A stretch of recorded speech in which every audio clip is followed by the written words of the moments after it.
अस्सलाम वालेकुम to all of you, hope so you all are fine and doing very well. तो आज जो है हम बेसिकली जो हमारा जो एंडोक्राइन की पैथो का जो नेक्स्ट टॉपिक है वो है बेसिकली हाइपर पैराथायरॉयडिज्म और हाइपोपैराथायरॉयडिज्म की होगा। ठीक है जी। तो बेसिकली हम जो आज है वो थायराइड ग्लैंड की जो है वो पैथो को देखेंगे। तो सबसे पहले तो हम व्हाट इज हाइपर पैराथायरॉयडिज्म इसको देख लेंगे और उसके बाद जो हम फिर हाइपोपैराथायरॉयडिज्म देख लेंगे। सेकेंडरी भी होता है और प्राइमरी भी होता है और हम इनको दोनों को डिफरेंट डिफरेंट वे में देखेंगे। ठीक है जी। तो what is hyper parathyroidism? Thyroidism आप सबको पता होना चाहिए कि what is hyper parathyroidism. It is a condition in which your PTH level is increased. ठीक है, सिंपल इज दैट। अब ये जो हाइपर पैराथायरॉयडिज्म है इसकी आगे फर्दर टू टाइप्स हैं। The first one is primary hyper parathyroidism. ठीक है, और उसके बाद है इसकी सेकेंडरी हाइपर पैराथायरॉयडिज्म। तो सबसे पहले जो हम जो है वो है देखेंगे what is primary hyper parathyroidism. ठीक है जी।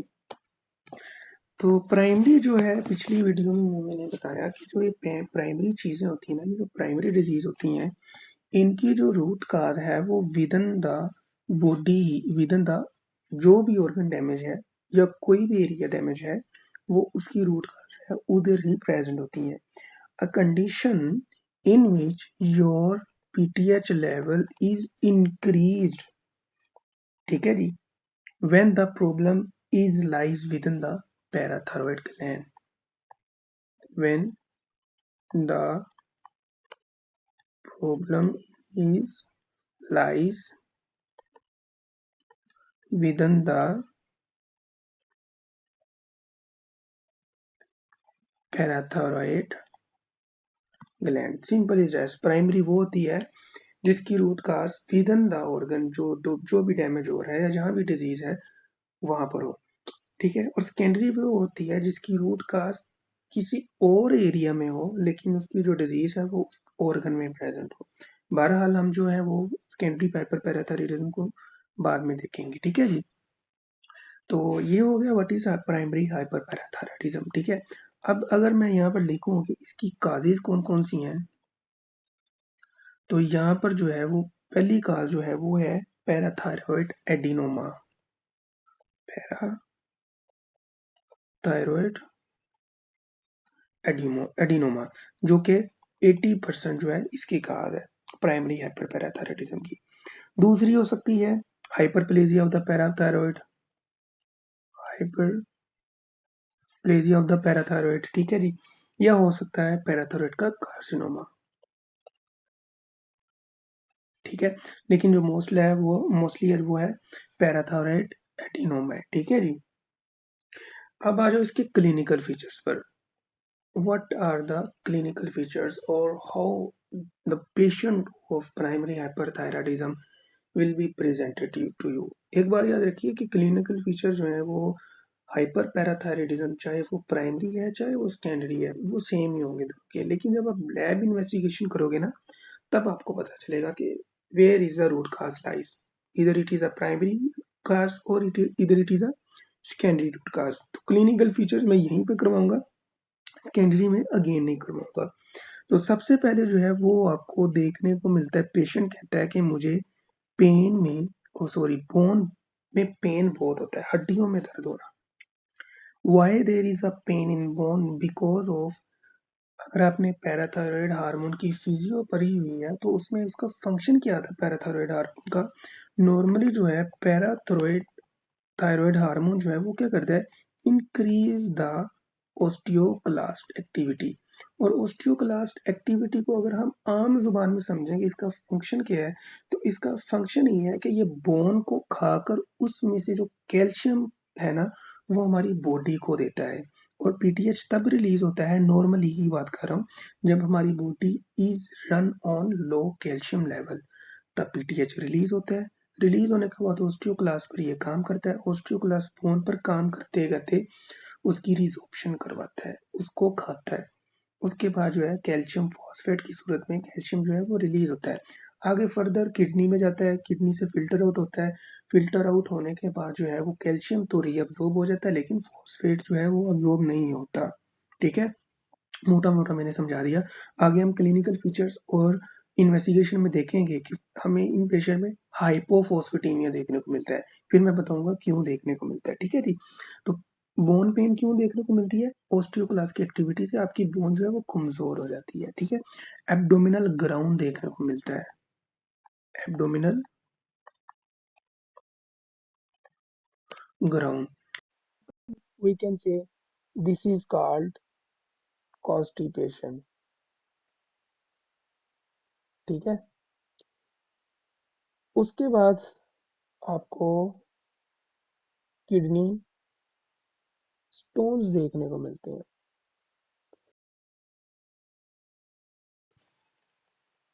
Calcium oxalate. एनएल का ये एमसीक्यूज भी है कि मोस्ट कॉमन किडनी स्टोन कौन से हैं, तो वो आपने किडनी स्टोन जो है वो कैल्शियम ऑक्सैलेट।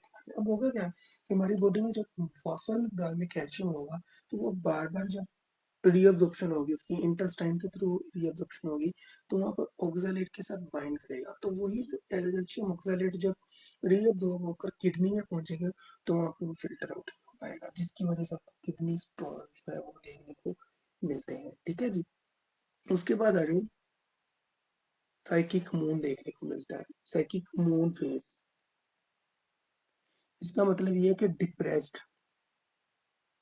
डिप्रेस्ड फेज देखने को मिलता है, या डिप्रेस्ड मूड होता है उसका बंदे का। अब ये क्यों होता है? वो इसलिए होता है because there is a decrease action potential in our brain. ठीक है, अब सबको पता है कि एक्शन पोटेंशियल में सोडियम और पोटाशियम का रोल होता है। सोडियम की इनफ्लेक्शन होती है और पोटाशियम की इफ्लक्स होती है। अब for example this is your canal and this is your cell. ठीक है, अब जो एटीपी है, सोडियम पोटेशियम एटीपी है, इसमें क्या करना होता है? इसमें करना होता है कि two sodium in at the expense of one potassium. ठीक है, तो इसका मतलब क्या होगा कि अगर एक पॉजिटिव चार्ज बाहर जा रहा है तो उसके इवज दो चार्ज अंदर आ रहे हैं, तो दैट मीन्स कि अंदर जो है आपकी पॉजिटिविटी बढ़ रही है। तो डीपोलराइजेशन के लिए जो है वो अंदरूनी सतह पर सेल की डी पॉजिटिविटी होना लाजमी है, तभी डीपोलराइजेशन होगी। अब होगा क्या, ये आपका एक्स्ट्रा सेलुलर एनवायरनमेंट है। अब जब आपकी बॉडी में कैल्शियम ज्यादा होगा, इस सूरत में जारी बात है, पैराथायरॉइड हार्मोन रिलीज हो रहा है ज्यादा, तो कैल्शियम भी ज्यादा होगा।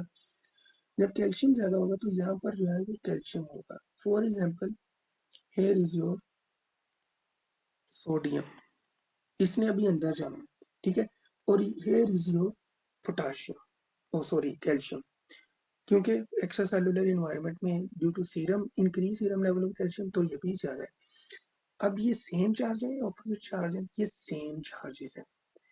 तो सेम चार्जेस का रूल है कि ये अट्रैक्ट नहीं करते, ये रिपेल करते हैं। तो ये क्या करेगा, सोडियम को रिपेल कर देगा। हुआ क्या कि सोडियम, जिस सोडियम ने इसके अंदर से जाना था, ये अब जा नहीं पाएगा क्योंकि ये रिपेल होकर साइड चला गया। तो जब ये अंदर नहीं जा पाएगा तो अंदर जो इलेक्ट्रोपोजिटिविटी है वो मेंटेन नहीं रह पाएगी। तो जब वो मेंटेन नहीं रह पाएगी तो क्या होगा, डीपोलराइजेशन नहीं होगी।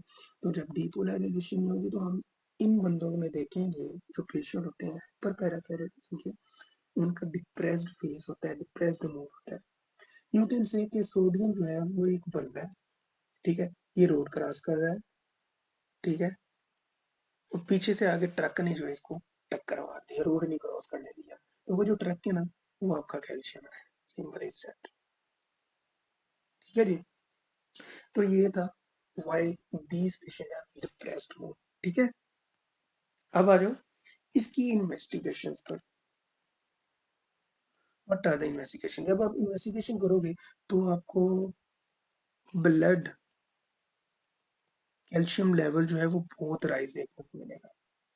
ठीक है, एक ये होगी, दूसरी ये होगी आपको जो पीटीएच है ना, वो भी पर आपको राइज देखने को मिलेगा। तीसरी जो है वो साइक्लिक एएमपी जो है वो भी आपको राइज देखने को मिलेगा। ठीक है, और चौथे पर जो है वो अल्कलाइन फास्फेट जो है ये भी आपको देखने को मिलेगा इंक्रीज। अल्कलाइन फॉस्फेट का मतलब ये है कि जहाँ कहीं भी बोन की रीअब्जॉर्प्शन हो रही है वहां पर आपको अल्कलाइन फॉस्फेट राइज देखने को मिलेगा, ठीक है। और फिफ्थ पर आपका जो फॉस्फोरस है वो डिक्रीज देखने को मिलेगा, जिसको हम हाइपोफॉस्फोरीमिया भी कहते हैं। अब ये फॉस्फोरस जो है क्यों हमें डिक्रीज देखने को मिलता है, जिसने फिजियो के लेक्चर देखे हुए हैं, very very simple and very very easy for दोस्त, ठीक है। लेकिन नहीं देखे फिर मैं समझा देता हूँ। आपकी ये जो है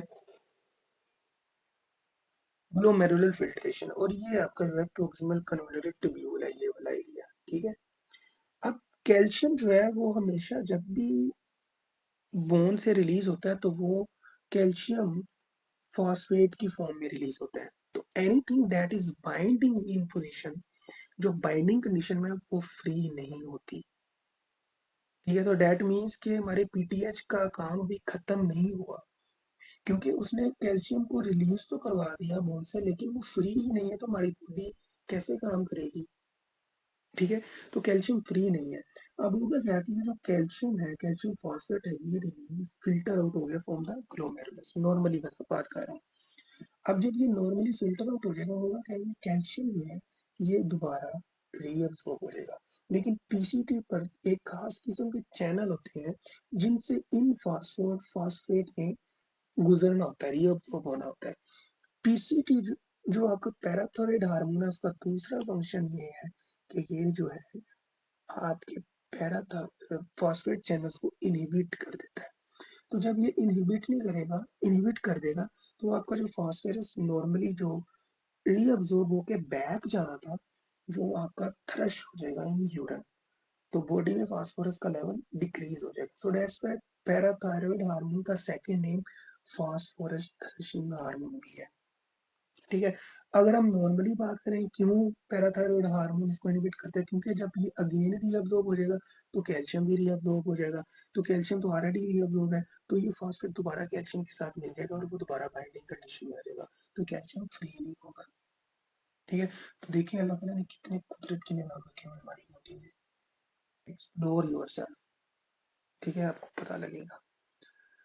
तो अब होगा क्या कि आप पैराथायरॉइड हार्मोन पैथो पर है, तो parathyroid hormone is basically increase in your body, तो उससे क्या होगा कि पैराथायरॉइड इनहिबिट कर देगा, तो वो जो कैल्शियम है वो तो आपकी बॉडी में जा रहा है और वो बहुत फ्री कैल्शियम है ना, तो ब्लड में आपको देखने को भी मिलेगा। तो वो जो आपका फास्फोरस है वो थ्रश आउट हो रहा है, तो that's why your body will leave hypophosphatic, ठीक है जी। होप सो आपको इन्वेस्टिगेशन भी समझ आ गई होगी। अब अगर ट्रीटमेंट की बात करें, तो ट्रीटमेंट भाई यही है कि we have to treat the cause क्या है, एडिनोमा है, हाइपरप्लेजिया या कार्सिनोमा है, उसके अकॉर्डिंग हमने जो है वो ट्रीट कर देना है, ठीक है जी। ये था प्राइमरी हाइपरपैराथायरॉयडिज्म। अब आ जाओ, व्हाट इज सेकेंडरी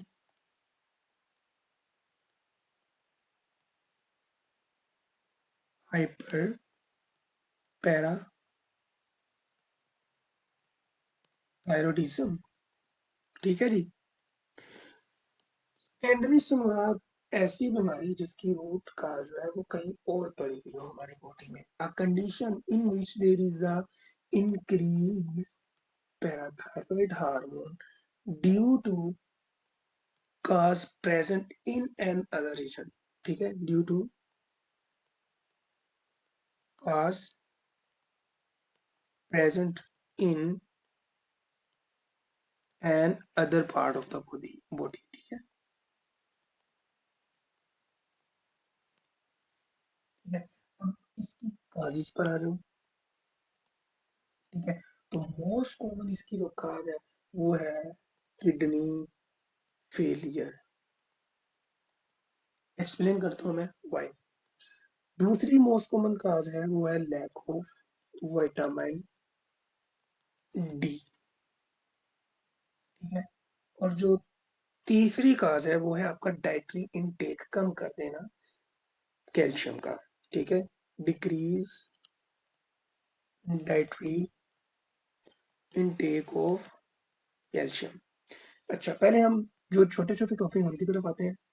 पहले हम देखते हैं कैल्शियम की डायट्री इनटेक। अच्छा, जब डायट्री इनटेक नहीं होगा तो ज़ाहिर बात है कैल्शियम डिक्रीज़ होगा। तो ये सेकेंडरी कॉज़ है हमारी पैराथायरॉइड हार्मोन में इसकी खासनी प्रेज़ेंट। अब जब ये कम होगा, होगा क्या? ये सेंस करेगा, ये सिग्नल भेजेगा पैराथायरॉइड को कि बॉडी में कैल्शियम नहीं है, तो वो फिर क्या करेगा, पैराथायरॉइड हार्मोन रिलीज़ होगा, ज़्यादा रिलीज़ होगा, ठीक है, ये होगा। अब विटामिन डी डिक्रीज़ है।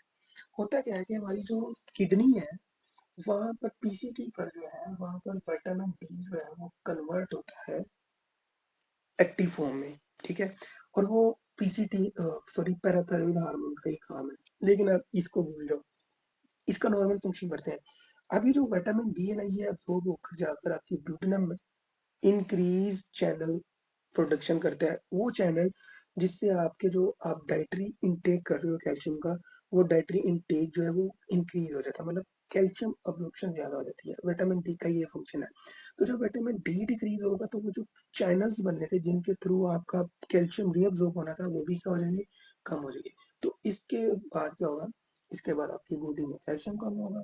कैल्शियम कम होगा तो आप पैराथायरॉइड सेंस करेगा कि बॉडी में कम है, वो पीटीएच रिलीज करेगा, दैट इज कैलोरी हाइपरपैराथायरॉयडिज्म। अब बाजू मोस्ट कॉमन काज पर जो है किडनी फेलियर, ठीक है।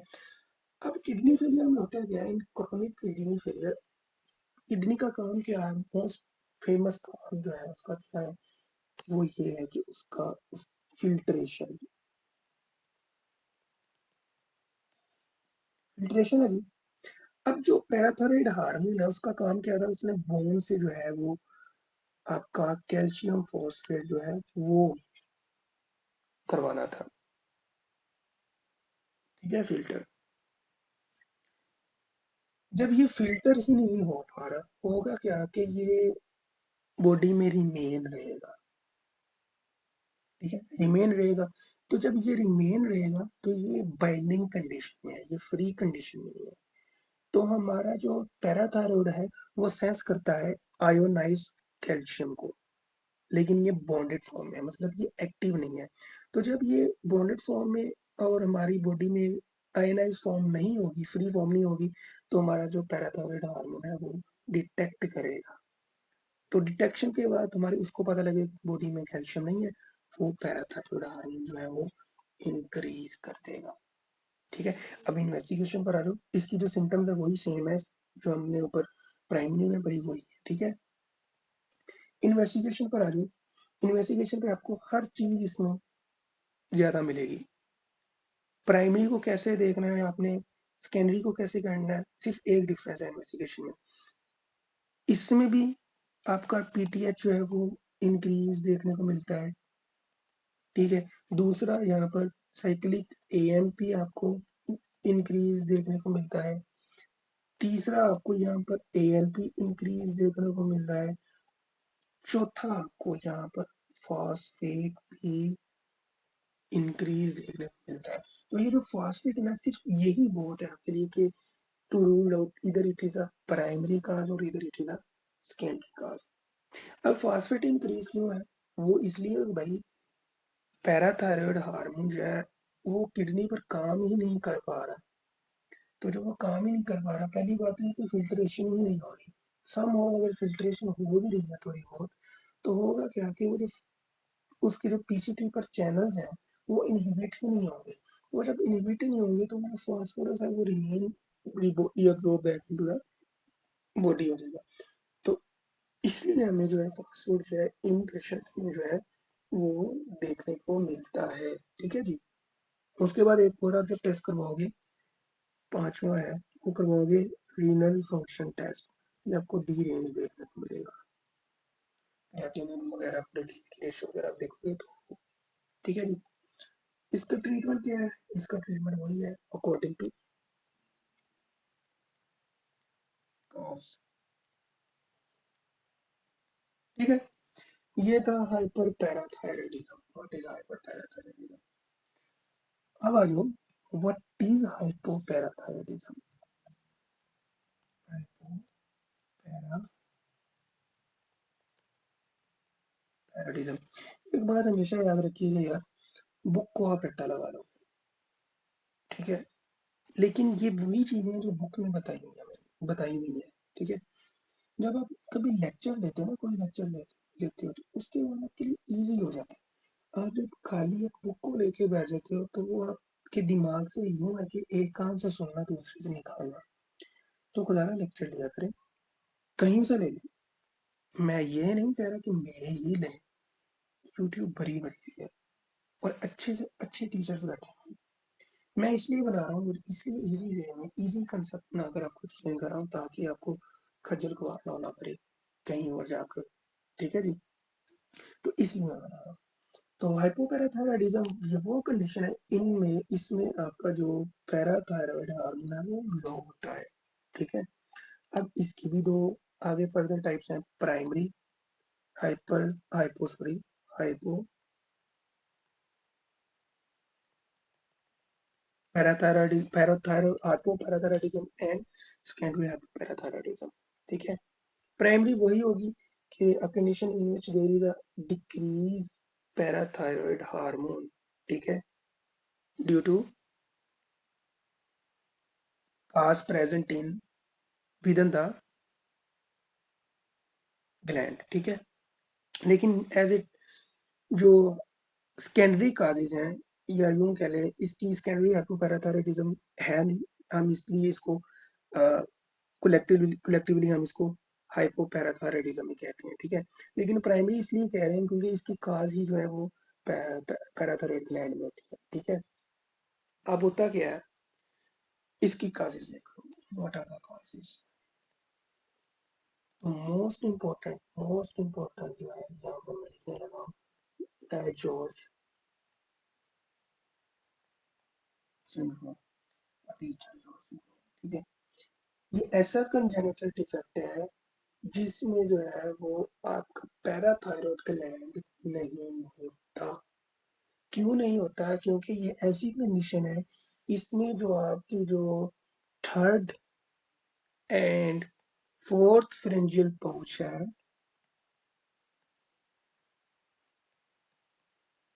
वो नहीं बन पाती। तो थर्ड एंड फोर्थ फ्रिंजियल पाउच जब नहीं बनेगी तो आपको बताया था मैंने जब एम्ब्रियो करवा रहा था कि थर्ड से जो है वो आपके सुपीरियर पैराथायरॉयड बनते हैं, सॉरी इंफीरियर बनते हैं, ठीक है। और फोर्थ से आपके सुपीरियर बन जाते हैं। मैं कभी कभी इन चीज़ों में कंफ्यूज हो जाता हूँ, थर्ड है तो पहले आ रहा है तो सुपीरियर होना चाहिए, ऐसा नहीं है। थर्ड फ्रेंजियल पोर्ट से इंफीरियर पैराथायरॉयड बनते हैं और फोर्थ से ये सुपीरियर बनते हैं और ये टोटल चार होते हैं, ठीक है। अब जब सिरे से ही आपका पैराथायरॉयड ग्लैंड प्रेजेंट नहीं है तो पीटीएच बनेगा, नहीं बनेगा। तो जब पीटीएच नहीं बनेगा तो आपको जो है वो इसके कॉन्सिक्वेंसेस देखने को मिल सकते हैं, ठीक है जी। एक ये काज होगी डिजॉर्ज सिंड्रोम, दूसरी होगी auto immune disease, auto immune disease, ठीक है। और इसके बाद मोस्ट इम्पोर्टेंट काज और most common cause of hypoparathyroidism in adult, that is accidental removal of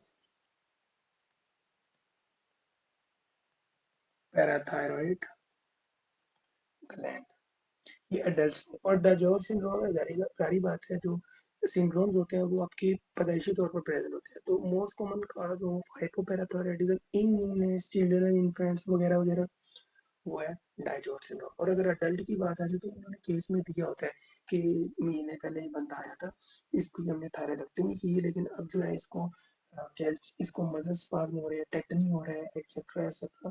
तो which of the following is most common cause of hypoparathyroidism, ठीक है। तो accidental removal of the parathyroid gland, क्योंकि जब आप थायराइडेक्टमी करते हो तो आप एक्सीडेंटली जो है ये रिमूव कर देते हो। पिछली वीडियो में मैंने बताया था थायराइडेक्टमी के टॉपिक में कि इसकी कॉम्प्लिकेशंस क्या होती है या क्या हो सकती है, ठीक है। उसके बाद injury to the blood supply to the parathyroid gland, ऐसी ऐसी आर्टरी जो पैराथायरॉयड ग्लैंड को सप्लाई कर रही है वो इंजर हो रही है, उसकी स्कीम में आ जाए तो पैराथायरॉयड ग्लैंड भी जो है नेक्रोसिस हो जाती है, ठीक है जी।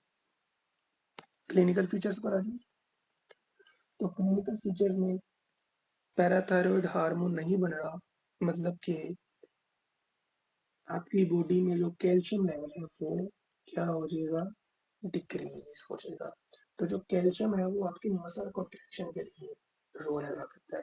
तो जब डिक्रीज कैल्शियम होगा तो क्या होगा, pass of the muscle, specially hands muscle. ठीक है, तो ये जो स्पाज्म ऑफ द मसल है ना, इसको हम टेक्टनी कहते हैं।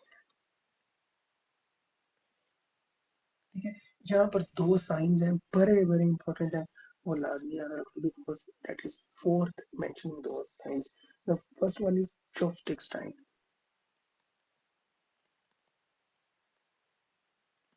What is this, due to decrease calcium in our body, होता क्या है, आप माउथ के एंगल पे for example this is your beautiful mouth. ठीक है, जब आप माउथ के एंगल पर टच करते हो ना, टैप करते हो, होता क्या है कि आप बेसिकली फेशियल नर्व को टैप कर रहे होते हो। ठीक है, तो इस टैपिंग की वजह से आपकी जो फेशियल नर्व है वो ट्रिगर होती है। ठीक है, तो जब वो ट्रिगर होती है तो आपकी इनवॉलेंटरी एक्शन होती है, मतलब आपके फेस के डिफरेंट सी मूवमेंट्स होती है, तो इसको हम चॉपस्टिक साइन कहते हैं। ठीक है, tapping at the angle of the mouth that leads to involuntary action or contraction of the facial muscles। ठीक है, ये इसको कहते हैं चॉपस्टिक साइन। ठीक है जी, उसके बाद आ जाओ ट्रोसर साइन। एक ये हो गया और एक हो गया ट्रोसर साइन।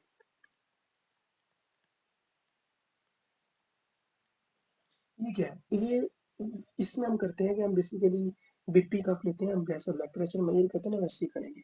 किसी भी बाजू पर हमने ब्लड प्रेशर कफ लगा देना, उसको फिर हमें इन्फ्लेट करना है टू क्लोज द आर्टरी। हम बेसिकली आर्टरी को ब्लॉक करते हैं ना कफ करके, इन्फ्लेट करके। तो जब आर्टरी ब्लॉक हो जाएगी तो बॉडी में आगे ही कैल्शियम कम होता है, तो खून में आगे ही कम होता है। तो जब प्रेशर जो कफ है वो इन्फ्लेट कर देंगे तो हमारी आर्म में जो है उसके डिस्टली वो खून नहीं जा पाएगा। तो जब खून नहीं जा पाएगा तो वो जो ऑलरेडी हमारी बॉडी में कम कैल्शियम है वो भी नहीं जा पाएगा। तो होगा क्या कि आपको मसल स्पाज्म देखने को मिलेगा, muscle spasm of the arm और forearm, you can say forearm and distal to inflate BP का, दैट इज कॉल्ड ट्रोसर। ठीक है जी, अब आ जाओ इन्वेस्टिगेशन पर। तो आपकी इन्वेस्टिगेशन क्या है, इन्वेस्टिगेशन जब आप देखोगे तो पैराथायरॉयड हार्मोन जो है वो डिक्रीज हुआ होगा। दूसरा, पैराथायरॉयड डिक्रीज है तो आपका साइक्लिक ईएमपी भी डिक्रीज है। तीसरा, आपका कैल्शियम भी जो है वो डिक्रीज है।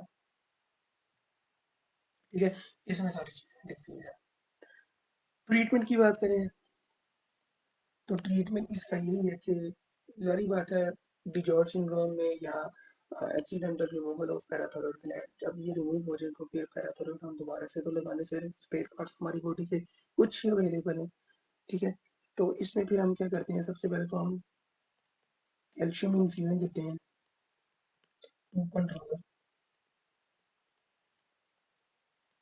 Muscle spasm. एक ही हो गया, जब वो मसल स्पाज्म कंट्रोल हो जाएंगे फिर हम जो है उसको देंगे काल 1 डी के नाम से एक टेबलेट आती है, काल 1 डी के नाम से, वो आपने देखी होंगी अक्सर कैल्शियम की गोलियां, बड़ी सी डब्बी होती है यूं करके, उसके अंदर स्टैक तरह की तरह भरी होती है, डिफरेंट फ्लेवर्स में आती हैं, ऑरेंज फ्लेवर में, लेमन फ्लेवर में, स्टैक तरह की भरी होती है, वो बेसिकली कार्बन डी की गोली होती है। ठीक है, तो that is life long treatment, क्योंकि आपकी बॉडी को कैल्शियम चाहिए होता है।